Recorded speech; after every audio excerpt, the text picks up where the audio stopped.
In today's video, I'm going to teach you how to add page breaks by creating sections in Google Forms.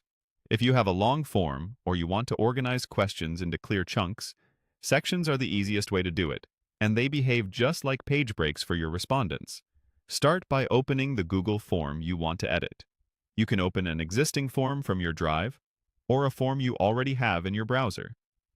Once the form is on your screen, you're ready to add your first page break. Look to the vertical toolbar on the right side of the editor. Click the Add Section button, which is the last icon on that toolbar.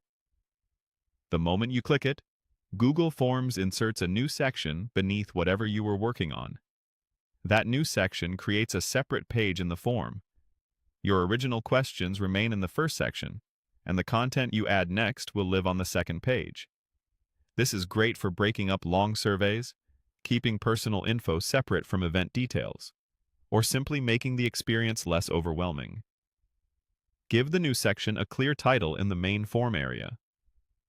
Click where it says Untitled Section and type something descriptive, like Section 2, Event Details.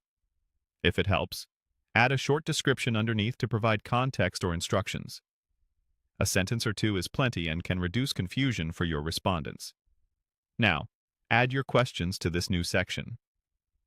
With the section selected, click the Add Question button, the plus icon at the top of that same toolbar. Enter your question text and choose the format you need, such as short answer, multiple choice, or another type. Repeat this for each question you want to appear on that page, keeping related items together so the section feels focused.